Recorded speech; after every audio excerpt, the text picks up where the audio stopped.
वीत राग विज्ञानता, शिव स्वरूप शिविकार, नमो त्रियोग समाहिर के विलक्षण प्रतिभा के धनी पंडित कविवर दौलत राम जी, जिनके द्वारा रचित है छह ढाला अर्थात लघु समय सार, जिसका अध्ययन करने से जीव कर्म रूपी व कषाय रूपी शत्रु से अपने को बचा सकता है।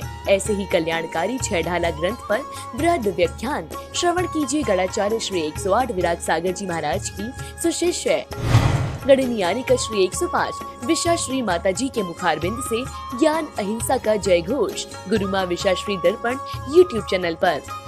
गुरु माँ के मंगल प्रवचनों का प्रतिदिन लाभ प्राप्त करने एवं पुण्यार्जक बनने के लिए संपर्क करें पंकज जी पांड्या, जयपुर। संपर्क सूत्र 9828027256। प्रशांत जैन, जयपुर 9829153936। राशि जमा करने हेतु बैंक विवरण।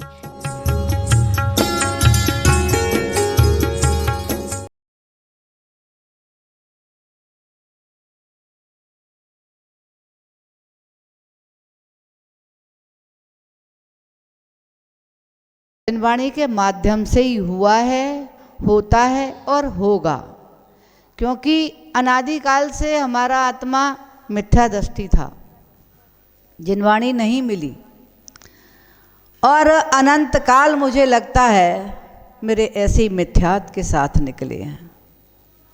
आज ऐसा मैं सौभाग्य प्राप्त हुआ है कि हम उस मिथ्यात का निशन करके नाश करके सम्यक दर्शन का उद्घाटन करने का हमें आज सौभाग्य प्राप्त हुआ है। और मिथ्यात का निशन हुआ, सम्यक दर्शन का उद्घाटन हुआ, इसका तात्पर्य है हमने जिनवाणी को आचरण में उतारा है। मिथ्यात क्या है, मिथ्यात कैसा है, मिथ्यात से क्या क्या होता है, कैसे कैसे हमने मरण किए मिथ्यात के कारण, ये मेरे आज समझ में आया है। इसलिए उस जिनवाणी को मैंने अपने आचरण में उतारने का पुरुषार्थ किया है। यही है जिनवाणी को आज अपने हृदय आसन में विराजमान कर लेना। ऐसे ही भक्त को जो जिनवाणी श्रवण करके अपने आचरण में उतार लेता है, ऐसे ही यहाँ भक्ति की चर्चा है कि ऐसे श्रद्धावान जिनवाणी भक्त को माँ जिनवाणी 3 लोक के शिखर पर विराजमान करती है।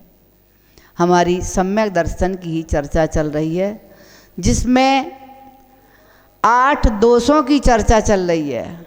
पहले 8 संकादी दोषों की चर्चा हुई थी, आज 8 मद माने बता दिया, अहंकार, दर्प, घमंड, बड़प्पन। अपने आप को सोचा मैं ही सबसे बड़ा हूँ, लेकिन ध्यान रखना बड़े होने से बड़प्पन नहीं कहा जाता, बड़े होने को बड़प्पन नहीं कहा जाता। जो ज्येष्ठ के साथ में जिसके अंदर श्रेष्ठता होती है उसको कहा जाता है बड़प्पन है। ज्येष्ठ है लेकिन श्रेष्ठता नहीं है, जिसके परिणामों में नहीं है, मन में नहीं, जिसके वचन में नहीं, जिसकी काया में श्रेष्ठता नहीं है, वो है श्रेष्ठ नहीं हो सकता। ज्येष्ठ तो हो सकता है, कोई भाई बड़ा है, कोई भाई छोटा है, लेकिन बड़ा होने पर भी ज्येष्ठता नहीं है उसके अंदर। यही तो हुआ था पार्श्वनाथ का जीव मरुभूति और कमठ के बीच में। कमठ ज्येष्ठ था लेकिन मरुभूति श्रेष्ठ था।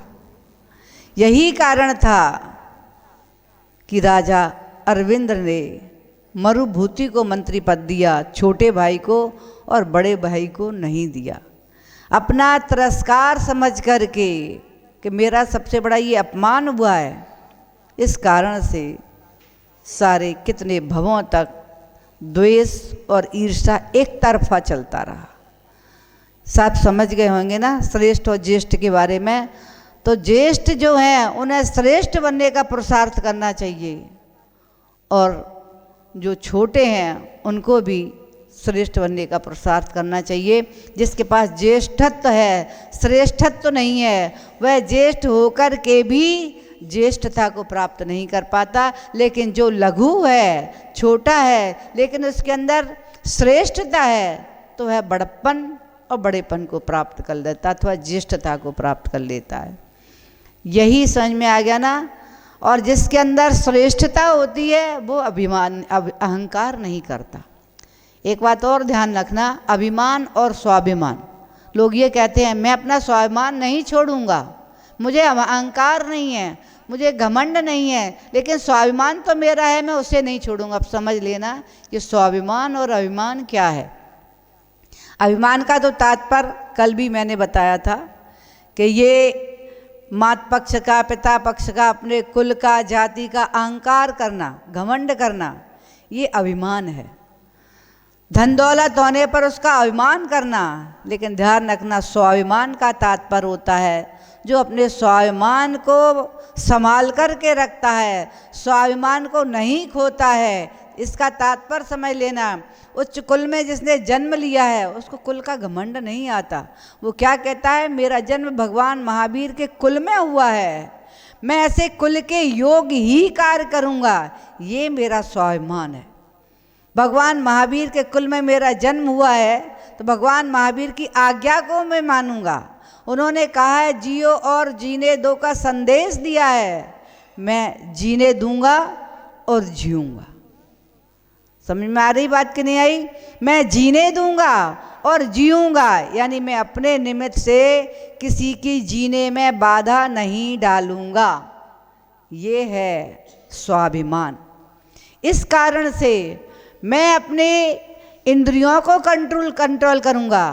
मैं ऐसी वस्तुओं का इस्तेमाल नहीं करूंगा जिससे जीने दो में बाधा आए। न हम अपने स्पर्शन इंद्रिय के माध्यम से, ना स्पर्श घ्राण इंद्रिय के, ना चक्षु आदि पांचों इंद्रियों के माध्यम से मैं ऐसी कोई वस्तु को इस्तेमाल नहीं करूंगा जिससे किसी जीव को जीने में बाधा आ रही है। ये है स्वाभिमान। मैं रात्रि भोजन नहीं करता हूँ, अहंकार नहीं, मैं रात्रि भोजन इसलिए नहीं करता हूँ कि हमारे भगवान ने ऐसा कहा है कि रात्रि भोजन नरक का द्वार है, इसलिए मेरा रात्रि भोजन का त्याग है, वरना मेरे लिए नरक का आश्रय होगा। और यदि आयु बंद हो जाएगा तो मुझे नरकों के कष्ट भोगने के लिए जाना पड़ेगा। ये क्या है? ये स्वाभिमान है।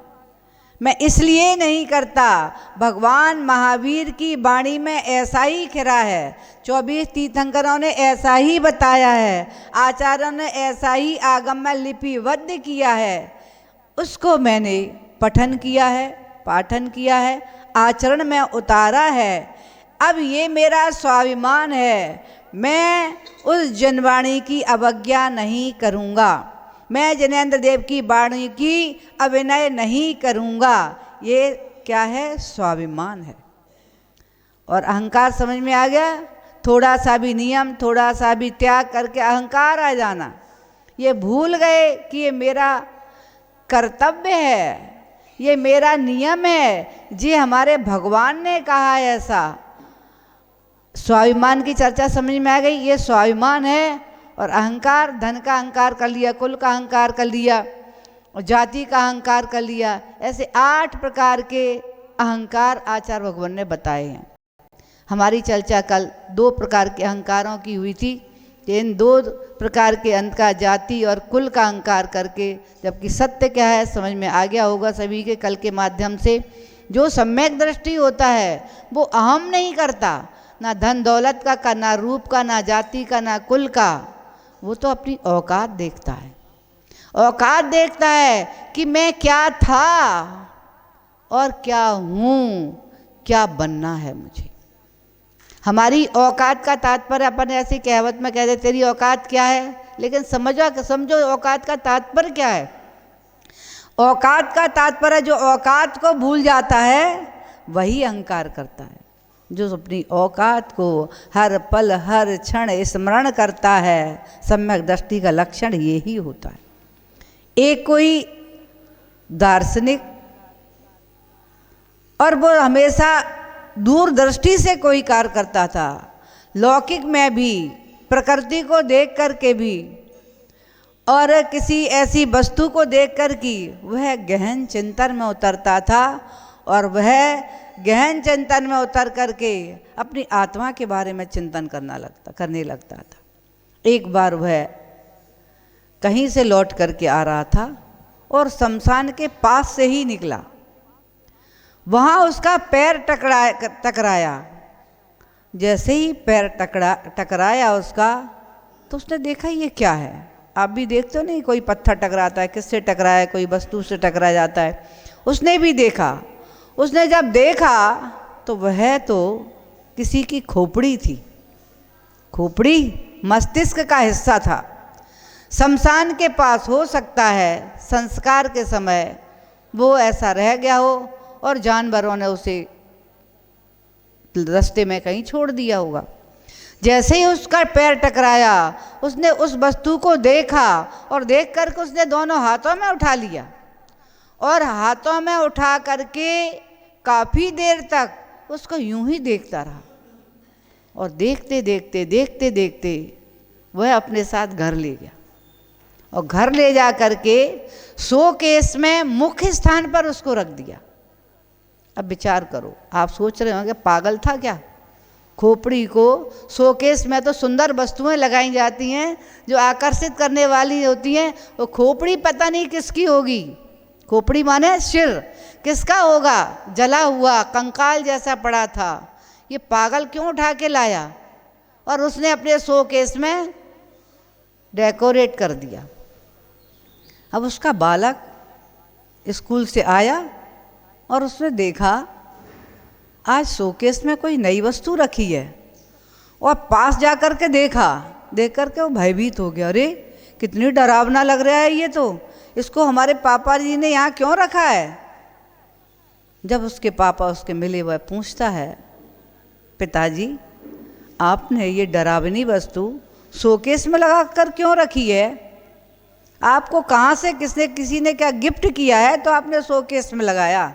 अभी तक तो आपका कहीं सम्मान होता था, आपको कोई गिफ्ट विशेष मिलती थी, उसको आप शोकेस में सजाते थे, लेकिन ये गिफ्ट आपको किसने दे दी जो आपने शोकेस में सजा दिया?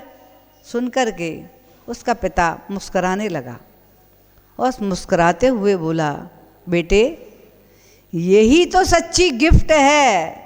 इस गिफ्ट से मैं अपनी आत्मा को पहचान रहा हूँ। इस गिफ्ट से मैं अपने भविष्य को देख रहा हूँ। ये ऐसा गिफ्ट है, ये गिफ्ट ही जो पापी है ना उसको परमेश्वर बनाने वाला गिफ्ट है। ये जिसने अभी तक अपने जीवन में सोच ही नहीं पाया, विचार ही नहीं किया, ये मनुष्य भव का वैभव मुझे क्यों मिला है, ये श्रेष्ठ कुल मुझे क्यों मिला है, ये श्रेष्ठ जाति मुझे क्यों मिली है, इसको देख करके इसके स्मरण से सब कुछ स्मरण हो आता है। और शायद आप भी समझ गए होंगे ना, उसने उस खोपड़ी को शोकेस में सजाया ही नहीं था। हर पल हर क्षण जब जब शोकेस के पास आता था लगातार खड़े होकर के उसकी ओर देखता था। जब बालक ने बार बार पूछा, पिताजी आप तो बार बार शोकेस के पास खड़े होकर के उसी को देखते हो, कैसी विशेष गिफ्ट आपको किसी ने भेंट की है? एक कितनी देखने में भयावह लग रही है, मुझे तो इसको देख देख करके डर लग रहा है। मैं तो यही सोच रहा था पिता आएंगे और मैं उनको इसको बाहर फेंकवा दूंगा, लेकिन आप तो उसी को देखते हो, इतनी क्या विशेषता है उसमें?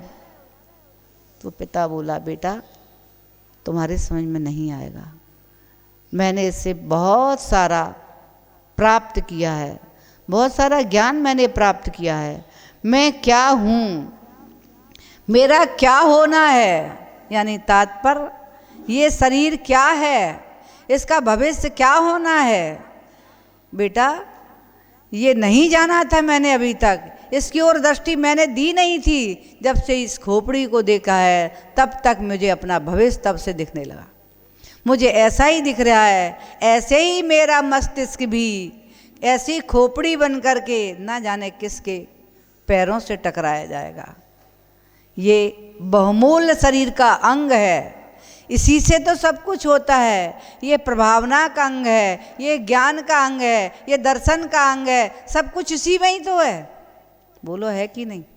इसी से देखते हो, इसी से सुनते हो, इसी से बोलते हो, इसी से श्वास लेते हो, सब कुछ तो इसी से हो रहा है। एक शरीर में सिर मस्तिष्क ही ऐसी वस्तु है जिसके कारण ही सारे कार्य हो रहे हैं। सुन भी रहा है, देख भी रहा है, चिंतन भी कर रहा है, मनन भी कर रहा है, भोजन भी कर रहा है, लोगों को आकर्षित भी कर रहा है और भयभीत भी कर रहा है, सब कुछ कर रहा है। इसको मैंने इसलिए संभाल के रखा है कि मैं अपने मन का दुरुपयोग नहीं करूँगा, मैं अपनी आँखों का दुरुपयोग नहीं करूँगा, मैं अपने कानों का दुरुपयोग नहीं करूँगा, मैं अपने मुख का दुरुपयोग नहीं करूँगा, मैं अपने किसी भी अंग का दुरुपयोग नहीं करूँगा। ये शिक्षा बराबर बार बार मुझे ये खोपड़ी दे रही है, तेरा भविष्य यही है। समझ में आ गया ना? जिससे मुझे अहंकार नहीं आएगा। मेरे पास सारा वैभव है, पुत्र भी योग्य है, पत्नी भी आज्ञाकारी है, सब कुछ है, लेकिन इस खोपड़ी को देख करके मेरा सारा अहम विलीन हो गया, क्योंकि मेरा भविष्य ऐसा ही है। सत्य समझ में आया कि नहीं आया? ऐसा ही है। जब हर पल हर क्षण, जो हर पल हर क्षण स्मरण करेगा कि मेरा अंत भी ऐसा ही होना है, इस शमशान पर मुझे भी जलना है, जल करके मेरे मस्तिष्क की, मेरे मुख की, जो लोग सुंदर कहते थे मुझे, उसकी दशा यही होना है। अब कहाँ से घमंड आएगा? बार बार इसी चिंतन में जाएगा तो अहंकार आएगा क्या? औकात को जो पहचान लेता है फिर उसको घमंड नहीं आता। अरे किस पर मैं घमंड करूं? क्या आँखों पर घमंड करूं? क्या मस्तिष्क माथे पर घमंड करूं? क्या नाक पर घमंड करूं? क्या मुख पर घमंड करूं? किस पर घमंड करूं? क्या आवाज़ बोली पर घमंड करूं? सब तो चला गया, कुछ बचा है क्या? सब नष्ट होने वाला है। इसलिए जब तक है मेरे साथ इसका मैं सदुपयोग करूँगा, इसका मैं दुरुपयोग नहीं करूँगा। कहने का तात्पर्य है जो अपनी औकात को हर पल हर क्षण ध्यान रखता है, स्मरण रखता है, उसको अहंकार नहीं आता है। स्वाभिमान में तो जीता है लेकिन अहम में नहीं जीता।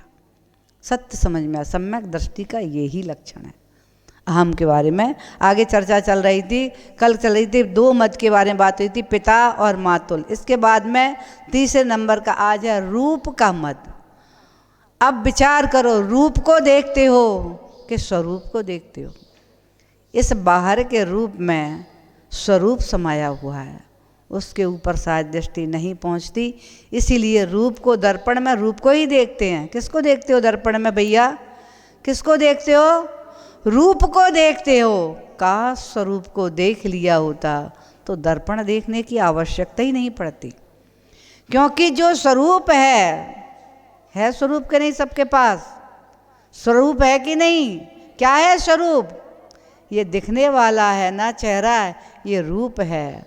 और जो इसमें विराजमान है, इसके अंदर जो बोल रहा है, जो देख रहा है, जो सुन रहा है, ये सब कौन है? यही स्वरूप है, जिसे ज्ञान दर्शन स्वरूप कहते हैं। ये स्वरूप है। जिसने इस स्वरूप को पहचान लिया वो रूप की ओर नहीं देखता। रूप तो ना जाने अनंत भव हो गए मिलते मिलते, नष्ट होते होते, लेकिन स्वरूप तो जैसा था वैसा ही है, वैसा ही रहने वाला है। आत्मा में कोई परिवर्तन होने वाला नहीं है। असंख्यात प्रदेशी था, निगोद में था तब भी असंख्यात प्रदेशी था, स्थावर में तब भी असंख्यात प्रदेशी था, त्रयंच के और 2 इंद्री 3 इंद्री 4 इंद्री पंचेंद्री में तब भी यही असंख्यात प्रदेशी था। आज भी यह स्वरूप असंख्यात प्रदेशी है। ना इसका कोई आकार है, ना ये मूर्ति है, ना दिखने वाला है, कुछ नहीं है। ये स्वरूप है। तो जिसको स्वरूप का भान हो जाता है, स्वरूप का ज्ञान हो जाता है, वह रूप पर फिर घमंड नहीं करता। एक दिन ऐसा था, आपको हम पहले सुना चुके, सनत कुमार चक्रवर्ती के रूप की प्रशंसा सुनकर के अहंकार आ गया था। और उन्होंने जब देवलोक आए थे, देवलोक से उतर कर इंद्र सभा में चर्चा हुई कि भूमि पर एक सनत कुमार चक्रवर्ती नाम का इतना सुंदर मनुष्य है जो देवों को भी फीका करने वाला है। और सुन करके उन्हें अहंकार आ गया। पूरा श्रृंगारित होकर के सिंहासन पर बैठ करके अहंकार के साथ कहा, अब मुझे देखने आना। वे ही सनत कुमार चक्रवर्ती जिस समय मुनि दीक्षा लेकर के और सारे शरीर से कोढ़ बह रहा था, तब वे शरीर को नहीं देख रहे थे, वे रूप को नहीं देख रहे थे, उस समय स्वरूप को देख रहे थे। वही इंद्र पुनः उनकी परीक्षा करने आया। एक दिन रूप की परीक्षा करने आया था, आज उसी रूप की फिर से परीक्षा करने आया कि ये वही सुंदर है जो इतना सुंदर था कि इंद्रों को देवों को फीका कर रहा था। आज वही रूप है, वही शरीर है जिसके शरीर से कोढ़ बह रहा है। साधक है, मुनि है, और उसके इर्द गिर्द घूम करके कहने लगा कि मैं एक वैद्य हूँ, ऐसा वैद्य हूँ, हर प्रकार के रोग को नष्ट कर देता हूँ। सुनते सुनते वे सनत कुमार मुनिराज थक गए। आखिर उन्होंने ये कब तक बोलेगा, एक बार चर्चा तो कर लूँ इससे। और उससे चर्चा कर ली, तू वैद्य सुन रहा हूँ बहुत देर से, रोग ठीक करने वाला है, क्या मेरा रोग ठीक करेगा? बोले हाँ। तो ठीक है, मैं अनादिकाल से पीड़ित हूँ। किससे पीड़ित हूँ? मैं जन्म से पीड़ित हूँ, मैं मरण से पीड़ित हूँ, और मैं वृद्धा बुढ़ापे से पीड़ित। जन्म जरा मृत्यु, ये 3 रोग मेरे साथ अनादिकाल से पीछे पड़े हैं। बस मेरी तेरे सामने एक ही भावना प्रकट करता हूँ, इन 3 रोगों को मिटा दे तो मैं जीवन में आनंद ही आनंद हो जाएगा। उसने हाथ जोड़ लिए, हाथ जोड़कर क्षमा मांगने लगा। हे मुनिराज, इन रोगों को मिटाने के डॉक्टर तो आप ही हैं, हमारे पास इसकी कोई औषधि नहीं है। अब शायद सबके समझ में आ गया ना। जन्म जरा मृत्यु जो रोग है, अनादिकाल से हमारे साथ लगा हुआ है, ये रोग कोई मिटाने वाला कोई डॉक्टर आज तक पैदा नहीं हुआ। ये रोग तो जिसने मिटाया है, स्वयं ने ही डॉक्टर बन करके मिटाया। इसलिए हाथ जोड़कर प्रार्थना कर ली, हे गुरुदेव, हे मुनिराज, इस रोग के डॉक्टर तो आप ही हैं, इस रोग को नष्ट तो आप ही कर सकते हैं। और सत्य है, कौन नष्ट करता है? किसने नष्ट किया? सबको मालूम होगा। बाजीराज का रोग किसने नष्ट किया? बाजीराज ने ही किया। और सनत कुमार चक्रवर्ती का रोग किसने नष्ट किया? स्वयं ने किया। रत्नात्रय पवित्र थे, रत्नात्रय धारण करने से सागे सारे ये शरीर के रोग तो यहीं छूट जाते हैं, आत्मा निर्मल हो जाता है। इसलिए वह रूप का मद, अब रूप का समझ में आ गया। अभी चर्चा रूप के मद की है। इस शरीर का अहंकार करना, कैसा अहंकार करना? मैं गोरा हूँ, मैं सुंदर हूँ, आँख सुंदर है, हाथ सुंदर है, पैर सुंदर है, मेरा सारा शरीर सुडोल है। लोग देख करके मेरे शरीर को आकर्षित हो जाते हैं। लोग कह जाते हैं, इंद्रों ने भी कह दिया, ऐसा भूमि पर भूपति है जो देवों को भी लजाने वाला है, देव की मतलब सुंदरता को भी लजाने वाला है। इतना सुंदर है। प्रशंसा हो रही है कि नहीं हो रही? किसकी प्रशंसा करते हैं लोग? रूप ही की करते हैं, स्वरूप की कोई प्रशंसा नहीं करता कि ये सम्यक दृष्टि है, ऐसा कोई नहीं कहता। ये तो हम ही समझ सकते हैं, आप स्वयं समझ सकते हो कि जब जब कोई रूप की प्रशंसा करे तो अहंकार मत कर लेना कि रूप की दशा कब क्या हो जाए कोई भरोसा नहीं। श्रीपाल बहुत सुंदर था, क्षण भर में ही सारी सुंदरता पलायन कर गई। लक्ष्मीवती, महारानी लक्ष्मीवती बहुत सुंदर थी, क्षण भर में सारी सुंदरता पलायन कर गई। और रूप कुंडली राजकुमारी बहुत सुंदर थी, लेकिन क्षण भर में ही सारी सुंदरता पलायन कर गई। ध्यान रखना, तुम्हारी क्षण भर में सुंदरता कब पलायन कर जाए और कब करे तो ठीक है, बराबर पलायन कर रही है। 10 बालक की फोटो देख लेना अपने जीवन की, फिर किशोरावस्था की फोटो देख लेना, फिर उसके बाद युवावस्था की फोटो देखना, प्रौढ़ अवस्था की फोटो देख लेना, और वृद्धावस्था की फोटो को, और घर में जो वृद्ध हों उनको देख लेना। बस यही दशा तो सबकी होने वाली है कि नहीं? इसका याद स्मरण है कि नहीं कि यही मेरी दशा होने वाली है। मैं इस शरीर को कितना भी पुष्ट करूं, कितना भी क्रीम पाउडर तेल आदि सेंट आदि कितने इस्तेमाल करूं, सुंदर सुंदर बाथरूम करोड़ों करोड़ों के खर्च करके केवल शरीर को सुंदर बनाने के लिए तैयार किए कि नहीं की? एक मंदिर नहीं बनाया आत्मा को सुंदर बनाने का। विचार करो, जो मंदिर बन भी रहा है कितना समय हो गया इसको बनते बनते। अगर घर होता ना, देखो पीछे मकान पीछे एक बना है, जिस दिन कमरों की खिड़की बनाई गई थी दूसरे दिन से उसने काम शुरू कर दिया और आज पूरे मंजिल को ऊपर लेकर के आ गया। क्योंकि वो हमारा है, उसने सोचा ये मेरा मकान है, लेकिन मंदिर पंचायती है, समाज का मंदिर है। जब बनता रहेगा तब बनता रहेगा, जब बन जाएगा तब बन जाएगा। पड़ा है तो पड़ा रहने दो। ये भगवान तीर्थंकर बनने वाले हैं। आज भले ही इस मूर्ति के रूप में यहाँ विराजमान है, कल यही तीर्थंकर बन करके भगवान के मंदिर में और वेदिका पर जब गज की वेदी पर विराजमान होंगे तब इनको बार बार नमोस्तु करोगे, बार बार नमस्कार करोगे, पूजा करोगे, भक्ति करोगे, आरती करोगे, अभिषेक करोगे। अब विचार करो, इन भगवान को आए हुए कितने दिन हो गए। सारी चीज़ों को देखना, सुंदर बनेंगे, लेकिन आज तुमने इनकी क्या दशा करके रखी है। तेल लगा करके आप देखो, छू करके कितना कचरा चिपका है। झाड़ू जब लगती है, ये चटाइयों को जब उड़ाया जाता है तो सारी धूल भगवान के ऊपर चिपकती है।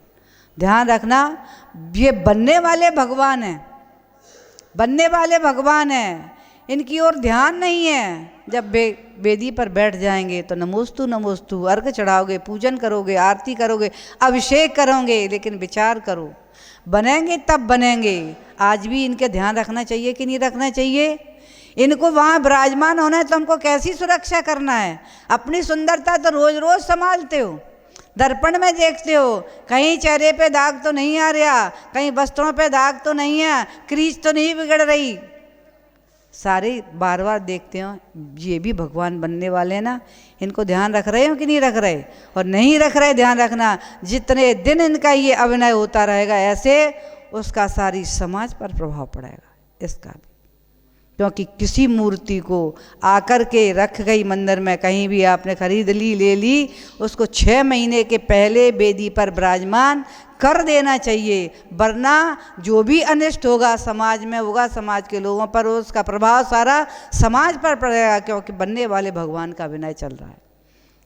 ये सारी बातों की कितना सुंदर इनको बनना है, 3 लोग के सुंदर बनना है, लेकिन आज इनकी क्या दशा हो रही है। अपने बारे में विचार कर, रोज सुंदर बनाते हो अपने को, तो रोज सुंदर बनाने का पुरुषार्थ करते हो, कितने सुंदर साबुनों से शैम्पू से स्नान करते हो, वस्त्रों को धोते हो, शरीर को धो धो करके दिन भर में कितनी बार धोते हो, कितनी बार दर्पण देखते हो सुंदर दिखने के लिए। लेकिन ध्यान रखना, जिसको स्वरूप का भान हो जाता है, जिसको स्वरूप का ज्ञान हो जाता है, वह शरीर को नहीं फिर स्वरूप को देखता है। ऐसी पर्याय तो अनंत भव हो गए प्राप्त होते होते। ये पर्याय की सुंदरता कौन से कर्म का उदय है? सुभग नाम कर्म का उदय है। भगवान की भक्ति से जो हमने सुभग नाम कर्म का बंद किया था, वो आज उदय में है। भक्ते सुंदर रूपम, आचार्य भगवान समंतवत स्वामी ने कह दिया है, भक्ति से सुंदर रूप की प्राप्ति होती है। ध्यान रखना, पिछले जन्म में तुमने ऐसी भाव सहित भक्ति की होगी कि आज आपको सर्वांग सुंदर प्राप्त हुआ। और आज यदि इस सुंदरता पे घमंड कर लिया तो फिर क्या होगा? फिर असुंदर ही होना पड़ेगा। पहले हमारा शरीर कैसा था, निगोद में कैसा रहा, स्थावर में कैसा रहा, 2 इंद्री 3 इंद्री 5 4 इंद्री 5 इंद्रिया सिंगी में कैसा हुआ रहा, और 5 इंद्री संगी में भी स्वरूप रूप देखने के लिए नहीं मिला। मनुष्य भी बना संगी 5 इंद्री, लेकिन शरीर ही नहीं दिख रहा। कैसा उसका शरीर? लब्धि पर्याप्त तक आयु को प्राप्त करके मरण कर लिया।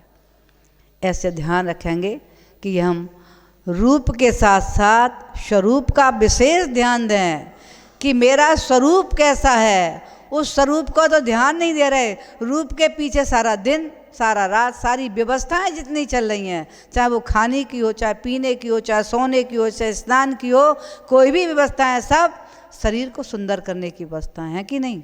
वस्त्र सुंदर से सुंदर पहनना है, कौन सुंदर लगे, शरीर। आभूषण सुंदर से सुंदर पहनना है, कौन सुंदर लगे, शरीर। और क्रीम पाउडर तेल काजल आदि जो लगाना है, किसके लिए, शरीर सुंदर लगे। सारी व्यवस्थाएं, भोजन भी करना है तो शरीर को सुंदर बनाने के लिए पुष्ट दिखें हम, अच्छे दिखें हम, हष्ट पुष्ट दिखें हम, शरीर सुडौल हो जाए हमारा। मालिश करना, जो भी करना है सब शरीर को सुंदर के लिए, स्वरूप की सुंदर के लिए कौन सी व्यवस्था की है। सम्यक दृष्टि रूप को नहीं स्वरूप को निहारता है कि ये स्वरूप जो मेरे अंदर छुपा हुआ है, बाहर भले ही नहीं दिख रहा है लेकिन उसी को परमात्मा बनना है। इसलिए सम्यक दृष्टि उसका ध्यान विशेष रखता है।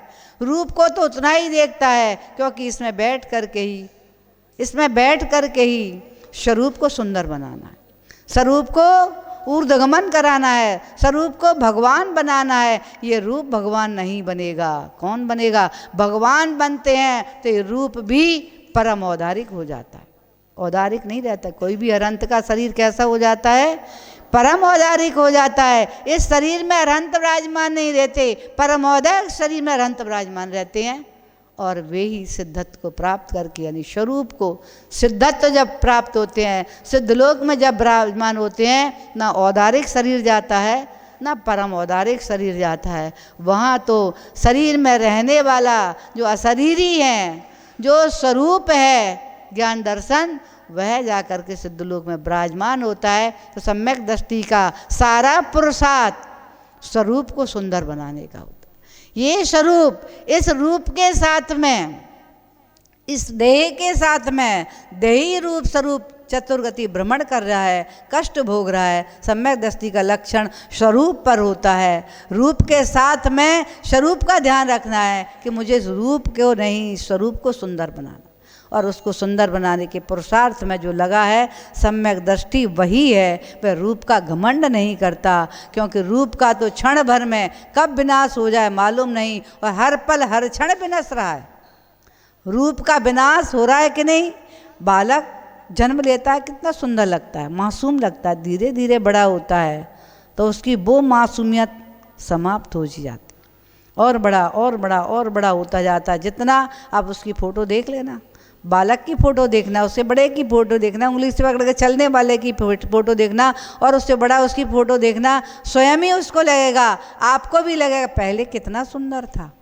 ये सत्य को सम्यक दृष्टि पहचान लेता है। ये शरीर की दशा यही होना है। ये सुंदर से असुंदर की ओर जा रहा है कि नहीं जा रहा। बालक सुंदर लगता है और वृद्ध सुंदर लग रहा है, वृद्ध लग रहा है सुंदर वृद्ध, ध्यान रखना। लेकिन जो रत्नात्रय को धारण कर लेता है, चाहे वो वृद्ध हो चाहे युवा हो, वो सुंदर ही सुंदर होता है। रत्नात्रय से पवित्रता आती है। तो ये दृष्टि किसकी रहती है, सम्यक दृष्टि की रहती है। इसलिए वह रूप का घमंड नहीं करता, वह स्वरूप की ओर ध्यान रखता है कि मुझे अपना स्वरूप सुंदर बनाना है। ये सम्यक दृष्टि का लक्षण है। इसके बाद में ज्ञान का मत, चौथे नंबर पे है ज्ञान का मत। ज्ञान माने सबको पता होगा, आप यही से सोच रहे हैं।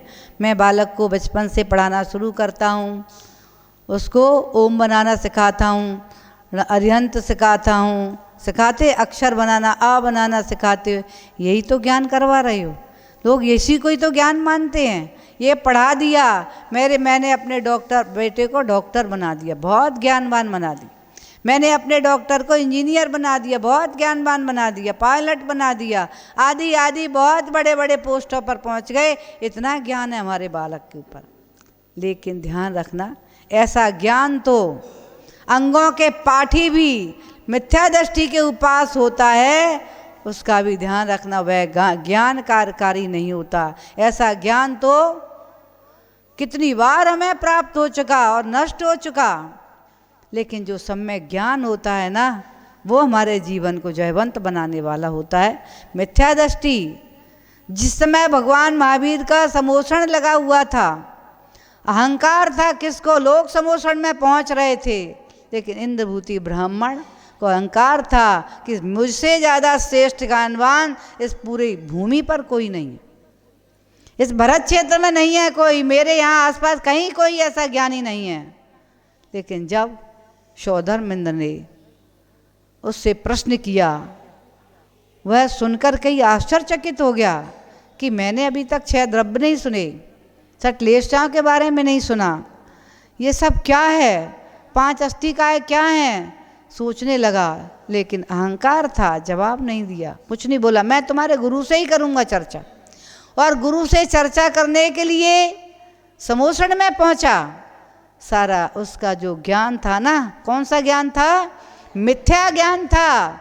दर्शन करते हुए ही मानस स्तंभ के सारा ज्ञान पलायन कर गया, मिथ्या ज्ञान यानी मिथ्यात पलायन कर गया, श्रद्धा की प्राप्ति हो गई। और जैसे ही भगवान महावीर के समोषण में पहुंचा, देख करके ही सम्यक दर्शन के साथ साथ उसे वैराग्य भी प्राप्त हो गया और वस्त्राभूषण छोड़ करके चरणों में नतमस्तक के स्लोच करके हो गया। और जैसे ही चरणों में मस्तक हो करके गणधर की गद्दी पर पहुंचा, दीक्षा ले करके उसे 63 रिद्धियों की प्राप्ति हो गई। अब समझ में आया ना? उसका घमंड चकनाचूर हो गया। जब कुछ नहीं था तब घमंड था। कौन सा ज्ञान था? मिथ्या ज्ञान था, तब घमंड था। लेकिन सम्यक दर्शन करते हुए स्वयं अपने आप ही नम्रीभूत हो गया। और ऐसा नम्रीभूत हुआ कि समोषण में जब जब भगवान की वाणी करती है, दोनों हाथ जोड़ करके, पिच्छी ले करके, मस्तिष्क झुका करके खड़ा ही रहता है, क्योंकि आज उसे ज्ञान प्राप्त हुआ है। समझ में आया? आज ज्ञान प्राप्त हुआ है। कहने का तात्पर्य है, जिसको ज्ञान प्राप्त हो जाता है वो अपने आप ही झुक जाता है। गुण प्राप्त हुआ ना, जिसके पास गुण होते हैं वही झुकता है, जो गुणवान होता है वही झुकता है। जिसके पास गुण ही नहीं होंगे वो क्या झुकेगा? वो तो अहंकार में अकड़ेगा। वृक्षों को आप देख लो, कब झुकते हैं? जब गुण आ जाते हैं। देखा है आम के वृक्ष को? आम आ जाते हैं, झुक जाता है। उसकी छोटी छोटी सी टहनियाँ होती है ना, खड़ी हो जाती हैं फल जाने के बाद, और जब फल लटकते तो झुक जाते हैं। टहनियाँ झुक जाती हैं, डालियाँ झुक जाती हैं। ये आप कोई भी छोटे छोटे से वृक्षों से सीख लेना। जिसके पास गुण आ जाते हैं वो अपने आप ही झुक जाता है, जिसके पास गुण नहीं होते हैं वो अकड़ के चलता है। सच समझ में आएगा कि किसके पास ज्ञान है, ये आप उसके व्यवहार से समझ सकते हो कि इसके पास ज्ञान है। वो अपने आप नम्रीभूत होकर, उसके वचनों में नम्रता होगी, उसकी काया में नम्रता होगी, उसके मन में नम्रता होगी। ये लक्षण किसका है? सम्यक दृष्टि का लक्षण है। उसे अहंकार नहीं आता। और जिसको अहंकार आता है, क्रम से एक प्रकार का अहंकार नहीं है। अभी जाति का अहंकार सुना, कुल का अहंकार सुना, फिर इसके बाद में रूप का अहंकार सुना। अब ज्ञान का अहंकार समझ लेना। समझ में आ गई कि मेरा आत्मा ही एक दिन निगो दिया था, औकात ध्यान रखा है। जिसको सम्यक ज्ञान सम्यक दर्शन हो जाता है वो अपनी औकात का ध्यान रखना है। एक दिन मैं निगो दिया था, ज्ञान दर्शन स्वरूप होने पर भी निपट अज्ञानी था कि नहीं था? केवल क्या कर रहा था? जन्म मरण कर रहा था, सुख के लिए भागता फिर रहा था। उस समय अज्ञानी था, वो ज्ञान आज भी है। आज मुझे सम्यक दर्शन की प्राप्ति हुई है, आज मुझे सम्यक ज्ञान की प्राप्ति हुई है। एक समय में ऐसा था, एक समय में स्थावर था, अज्ञान के वशीभूत होकर के कर्म चेतना को भोग रहा था कि नहीं? फिर मैं 1 इंद्री, 2 इंद्री, 3 इंद्री, 4 इंद्री, 5 इंद्री असंगी में रहा, तब भी मेरे पास ज्ञान ध्यान दर्शन तो था, लेकिन सम्यक नहीं था। आज मैंने इस मनुष्य पर्याय को प्राप्त किया है। अनादिकाल से जिसके बिना मैं भटक रहा था, आज मैंने सम्यक दर्शन को प्राप्त किया। आज मैंने सम्यक ज्ञान को प्राप्त किया है। ये सम्यक दर्शन, एक सम्यक ज्ञान ही मुझे भगवान बनाने वाला है। इसका घमंड क्या करना? ग्रंथों को रटने से आवश्यकता नहीं है कि उसे ज्ञान हो गया। ग्रंथ रटे हुए हैं, पद रटे पड़े हुए हैं, लेकिन फिर भी सम्यक दर्शन प्राप्त नहीं हुआ। लेकिन जिसको ये ज्ञान हो गया, ग्रंथ रटने वाले भी मिथ्या दृष्टि होते हैं। जिसको निज आत्मा का ज्ञान हो जाता है ना, उसको अक्षर का ज्ञान भी, क्योंकि जो ज्ञान दर्शन स्वरूप ही है, रमो यंताड़म याद नहीं हो रहा, और केवल ज्ञान को प्राप्त कर लिया। कैसे कर लिया? कैसे कर लिया? उसके पास ज्ञान ही नहीं था। शिवभूति महाराज के पास ज्ञान नहीं था, रमो यंताड़म भी याद नहीं हो रहा था, लेकिन केवल ज्ञान हुआ। कैसे होगा? किस कारण से हुआ? समझ में आ गया ना? किस कारण से हुआ? ज्ञान ना होने पर भी हो गया। इसलिए ध्यान रखना, ज्ञान की आवश्यकता कम है, लेकिन सम्यक ज्ञान की आवश्यकता। एक अक्षर भी तुम्हारे पास सम्यक ज्ञान का है, एक बीच अक्षर भी तुम्हारे पास सम्यक ज्ञान का है, एक शब्द भी तुम्हारे सम्यक ज्ञान के साथ है, वो तुम्हें भगवान बनाने वाला हो सकता है। और द्वादशांग का पाठी भी मिथ्या दृष्टि नियम से संसार में भ्रमण के लिए जा सकता है। इसलिए अपने ज्ञान के बारे में विचार करना, जो मैंने ज्ञान प्राप्त किया है वो मेरे लिए कैसा कार्यकारी है, उस ज्ञान का हमें उपयोग क्या करना है। कितने भी लौकिक में ज्ञानी हो गए, जिसके पास निज आत्मा का ज्ञान नहीं है, वे सब अज्ञानी हैं, मूर्ख हैं। मूढ़ कह दिया, जिसने निज आत्मा को नहीं पहचाना वो निरा मूर्ख, मूढ़, विवेकहीन, अज्ञानी है। लेकिन जिसके पास अक्षरों का ज्ञान भले ही नहीं है, शब्दों का ज्ञान भले ही नहीं है, जिसने एक बीज अक्षर का भी ज्ञान कर लिया, केवल ओम को ही जिसने पहचान के आचरण में उतार लिया है,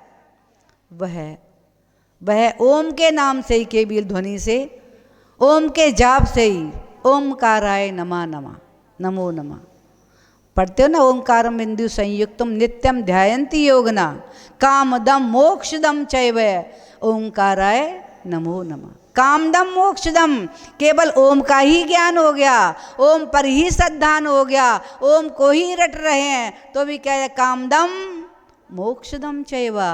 कामदम संसारी भोगों की वस्तु है, मोक्षदम चैवा, मोक्ष माने संसारातीत, दोनों को प्राप्त कराने वाला अगर है तो एक ओम बीजाक्षर ही हमारे जीवन को जयवंत और भगवंत बनाने वाला है। इसलिए मेरा कहने का तात्पर्य, मैं नहीं कह रही, ये आगम कह रहा है कि ज्ञान जितना भी लौकिक है संसार में भ्रमण कराने वाला है, और पारलौकिक एक बीजाक्षर का भी ज्ञान भगवत्ता को प्रकट कराने वाला है। इसलिए जितना भी ज्ञान हुआ है लौकिक, उसका अहंकार मत कर लेना। पारलौकिक ज्ञान को प्राप्त करके जो एक गाथा भी पढ़ी है, एक श्लोक भी पढ़ा है, उसको जिसने अपने आचरण में उतार लिया है वही सम्यक ज्ञानी, सम्यक दर्शन वही है, और आचरण में उतार लिया सम्यक चारित्रवान भी वही है। इसलिए ज्ञान का सदुपयोग आत्मा को परमात्मा के बनाने के लिए जिसने किया है वही ज्ञान सम्यक ज्ञान है। बाकी लौकिक जितना भी ज्ञान है, चाहे कितना भी धन कमाने का ज्ञान हो, चाहे कितना भवन बनाने का ज्ञान हो, चाहे कितना लौकिक वस्तुओं को एकत्रित करने का तुमने ज्ञान प्राप्त किया है या करा है, वो सारा ज्ञान कैसा है? मिथ्या है, संसार में भ्रमण कराने वाला है। इसलिए मत सोचना उस ज्ञान को छोड़ दूं। उस ज्ञान के साथ साथ पारलौकिक ज्ञान की श्रद्धान करो, पारलौकिक ज्ञान को ग्रहण करके अपने आचरण में उतारने का प्रयास करो। सम्यक दृष्टि का लक्षण यही है, वह लौकिक ज्ञान पर अहंकार नहीं करता, पारलौकिक ज्ञान को जितना होता है उसमें संतुष्ट होकर के अपने आचरण में उतार करके और भगवान बनने की अपनी भूमिका प्राप्त बनाता है। यही ज्ञान का लक्षण है। इसलिए जो रूप ज्ञान का जो घमंड करता है नियम से, वो मिथ्या दृष्टि, और जो ज्ञान का सदुपयोग आत्मा को परमात्मा बनाने के लिए करता है, सम्यक दृष्टि का लक्षण यही है। जय बोलिए महावीर भगवान की।